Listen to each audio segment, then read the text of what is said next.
Introducción al libro de Romanos. Respecto del autor, Romanos capítulo 1 verso 1 identifica al autor del libro de Romanos como el apóstol Pablo. Romanos 16 verso 22 indica que Pablo utilizó la ayuda de un hombre llamado Tercio para transcribir sus palabras. En cuanto a la fecha de su escritura, el libro de Romanos fue escrito probablemente entre el 56 y 58 después de Cristo. Sobre el propósito de la escritura se puede decir que, como en todas las epístolas de Pablo a las iglesias, su propósito en escribirlas era para proclamar la gloria del Señor Jesucristo mediante la enseñanza de la doctrina y la edificación y el ánimo para los creyentes que recibieran su carta.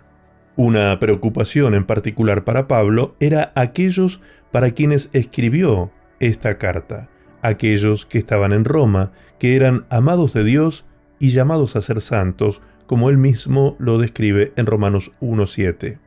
Por ser él mismo un ciudadano romano, él tenía una pasión única por aquellos en la asamblea de creyentes en Roma, puesto que él, hasta este momento, no había visitado la iglesia en Roma. Esta carta también servía como su presentación ante ellos. Los versículos claves de este libro son Romanos capítulo 1, verso 16, que dice: «Porque no me avergüenzo del Evangelio, porque es poder de Dios para salvación a todo aquel que cree, al judío primeramente y también al griego». Romanos 3, verso 9 al 11. ¿Qué pues? ¿Somos nosotros mejores que ellos?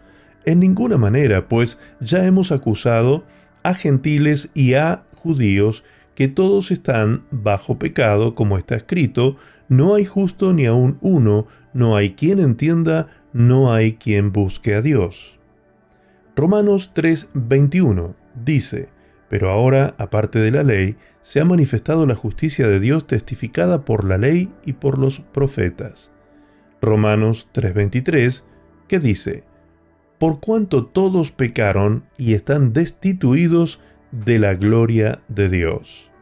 Romanos 5:8 dice: «Mas Dios muestra su amor para con nosotros, en que siendo aún pecadores, Cristo murió por nosotros».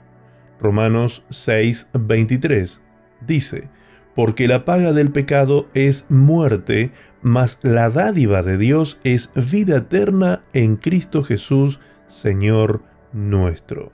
Romanos 8:9, que dice: «Mas vosotros no vivís según la carne, sino según el Espíritu, si es que el Espíritu de Dios mora en vosotros, y si alguno no tiene el Espíritu de Cristo, no es de él». Romanos 8:28. «Y sabemos que a los que aman a Dios, todas las cosas les ayudan a bien, esto es, a los que conforme a su propósito son llamados». Romanos 8, verso 37 al 39, dice: «Antes en todas estas cosas somos más que vencedores por medio de aquel que nos amó, por lo cual estoy seguro de que ni la muerte, ni la vida, ni ángeles, ni principados, ni potestades, ni lo presente, ni lo porvenir, ni lo alto, ni lo profundo, ni ninguna otra cosa creada nos podrá separar del amor de Dios que es en Cristo Jesús, Señor nuestro».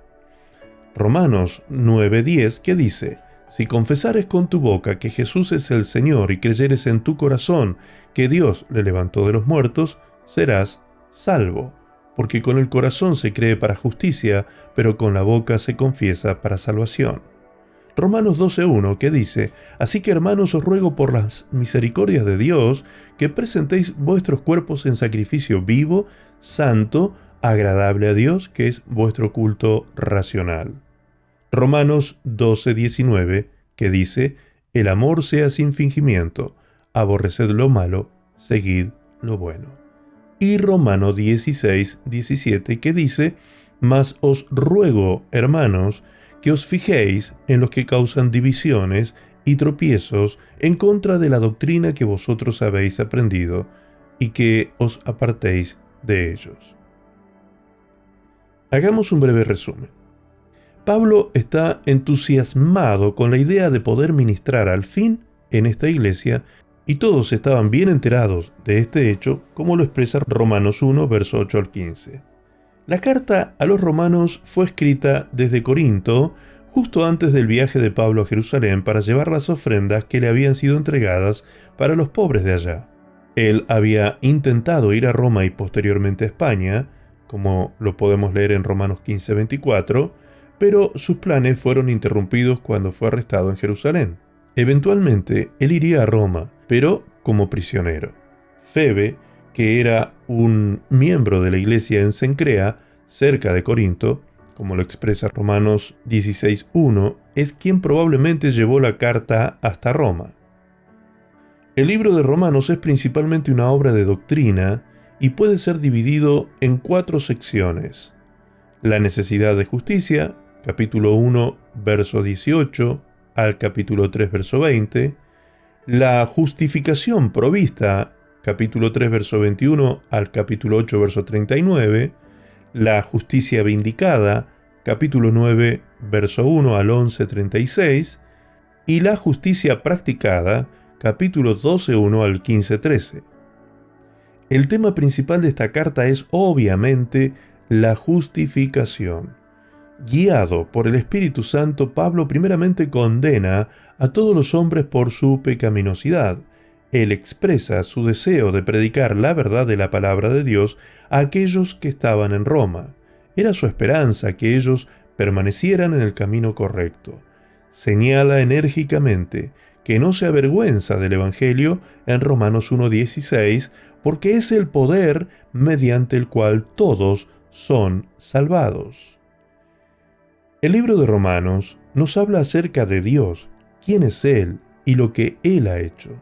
Nos habla de Jesucristo, de lo que Él logró con su muerte, nos dice acerca de nosotros mismos, de lo que éramos sin Cristo y lo que somos después de haber confiado en Cristo. Pablo señala que Dios no demandó que los hombres hubieran ya enderezado sus vidas antes de venir a Cristo. Mientras que aún éramos pecadores, Cristo murió en la cruz por nuestros pecados. En cuanto a las conexiones que hace este libro de Romanos, podemos observar que Pablo utiliza a varios personajes y eventos del Antiguo Testamento como ilustraciones de las gloriosas verdades en el libro de Romanos. Abraham creyó y fue justificado por su fe, no por sus obras, dice Romanos 4, verso 1 al 5. En Romanos 4, versículos 6 al 8, Pablo se refiere a David, quien reitera la misma verdad. Bienaventurados aquellos cuyas iniquidades son perdonadas y cuyos pecados son cubiertos. Bienaventurado el varón a quien el Señor no inculpa de pecado. Así se expresa en el Salmo 31, verso 1 y 2. Pablo usa a Adán para explicar a los romanos la doctrina de la herencia del pecado y usa la historia de Sara e Isaac, el hijo de la promesa, para ilustrar el principio de que los cristianos son los hijos de la promesa de la gracia divina de Dios a través de Cristo. En los capítulos 9 al 11, Pablo resume la historia de la nación de Israel y declara que Dios no ha rechazado completa y definitivamente a Israel. Romanos 11 del versículo 11 al 12. Pero sí ha permitido que ellos tropiecen, solo hasta que haya entrado la plenitud de los gentiles para salvación. En cuanto a la aplicación práctica de las enseñanzas de este libro a nuestra vida, podemos decir que el libro de Romanos deja en claro que no hay nada que podamos hacer para salvarnos a nosotros mismos. Cada buena obra que hayamos hecho alguna vez es como un trapo inmundo ante Dios. Así que tenemos sobre nosotros la sentencia de muerte por nuestras transgresiones y pecados, de la que solo la gracia y misericordia de Dios puede salvarnos. Dios expresó esa gracia y misericordia al enviar a su Hijo Jesucristo a morir en la cruz en nuestro lugar. Cuando entregamos nuestras vidas a Cristo, ya no somos controlados por nuestra naturaleza de pecado, sino que somos controlados por el Espíritu Santo. La adoración del Dios que nos salvó debe ser nuestro más alto deseo. Tal vez la mejor aplicación de Romanos sería aplicar Romanos 1:16 y no avergonzarnos del Evangelio. En vez de ello, seamos todos fieles en proclamarlo. Bendiciones para todos, amados. Nos vemos, Dios mediante, en nuestro próximo encuentro con el libro de Primera de Corintios.